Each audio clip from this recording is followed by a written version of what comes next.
Hello friends, இன்றைக்கி நம்ம சேனலில் நல்லா கிறிஸ்பியாக உள்ள நல்லா சாஃப்டாக ஒரு மசால் வடை தான். வாங்க எப்படி செய்யுதுன்னு பார்க்கலாம். நான் ஒரு மணி நேரத்துக்கு முன்னாடியே கடலைப்பருப்பு நல்லா ஊற வச்சுருந்தேன். அதை நம்ம மிக்ஸி ஜாரில் ட்ரான்ஸ்ஃபர் பண்ணி நல்லா அரைச்சிக்கலாம். ரொம்ப மைய அரைக்கக்கூடாது, கொஞ்சம் கொரப்பாக அரைச்சிங்கன்னா தான் வடைக்கு நல்லா நமக்கு மொறுன்னு டேஸ்ட்டாக கிடைக்கும். இதை அப்படியே நம்ம ஒரு பவுலில் ட்ரான்ஸ்ஃபர் பண்ணிக்கலாம். இப்படி கொஞ்சம் கொஞ்சமாக போட்டு அரைச்சி எடுத்துக்க வேண்டியதான். நான் வந்து ஒரு 5 பச்சை மிளகாய் எடுத்திருக்கேன். உங்களுக்கு காரம் எவ்வளோ தேவையோ அவ்வளோ நீங்கள் எடுத்துக்கலாம். 2 துண்டு இஞ்சி, ஒரு கைப்பிடி நிறைய உரிக்காத பூண்டு எடுத்து போட்டிருக்கேன். கருவேப்பிலை வாசத்துக்கு அரைச்சி போட்டுக்கிறேன் நான்.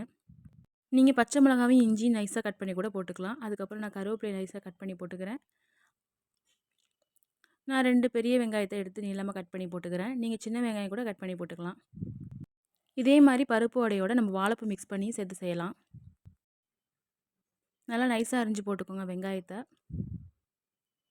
அதுக்கப்புறமா தேவையான அளவு உப்பு போட்டுக்கிறேன். கொஞ்சமாக சோம்பு எடுத்து நான் போட்டுக்கிறேன். அப்புறமா ஃபைனலாக நான் பெருங்காயம் ஆட் பண்ணிக்கிறேன். அப்புறம் கொத்தமல்லியை நல்லா குட்டி குட்டியாக கட் பண்ணி இந்த மாதிரி நான் போட்டுக்கிறேன்.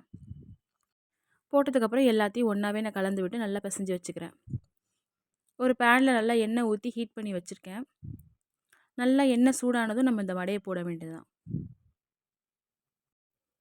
நல்லா எண்ணெய் சூடானன்னு போட்டிங்கன்னா இந்த மாதிரி பபிள்ஸ் கிளம்பி வரும் உங்களுக்கு. நம்ம உடனே வடையை போட்டோன்னு திருப்பக்கூடாது, வடை உடஞ்சிரும்.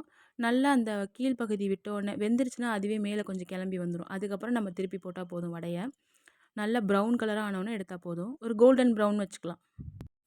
அந்த மாதிரி ஆனதுக்கப்புறம் நம்ம திருப்பி திருப்பி விட்டு வடையை எடுத்துட வேண்டியதான். அவ்வளோதான், வடை நமக்கு ரெடி ஆயிடுச்சு. இதை நம்ம ட்ரான்ஸ்ஃபர் பண்ணிக்கிறோம் ஒரு பவுலில். நல்லா எண்ணெயை ஃபில்ட்ரு பண்ணிடுங்க. இந்த மாதிரி இன்ட்ரெஸ்டிங்கான வீடியோ நம்ம பார்க்கணுன்னா நம்ம சேனலை மறக்காமல் நீங்கள் சப்ஸ்கிரைப் பண்ணிக்கோங்க.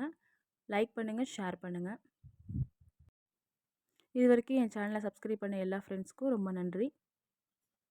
இந்த மாதிரி சூடாக வடை செஞ்சு ஒரு டீ காஃபியோடு வச்சு சாப்பிட்டு பாருங்கள், ரொம்ப டேஸ்ட்டாக இருக்கும். வடைக்கு ஒரு நல்ல ஃப்ளேவர் கொடுக்கும். நீங்கள் கருவேப்பிலை இதில் ஆட் பண்ணிங்கன்னா, கருவேப்பிலை, கொத்தமல்லி, பூண்டெல்லாம் நீங்கள் அரைச்சி போடாமல் நைஸாக கட் பண்ணி கூட போட்டுக்கலாம். இன்னும் கடிக்கும் போது உங்களுக்கு நல்லா டேஸ்ட்டாக இருக்கும். நான் வந்து கருவேப்பிலை இந்த மாதிரி பொரித்து போட்டிருக்கேன். இது ஒரு நல்ல ஃப்ளேவர் கொடுக்கும் அதுக்காக. தேங்க்ஸ் ஃபார் வாட்சிங் ஃப்ரெண்ட்ஸ். தேங்க்யூ.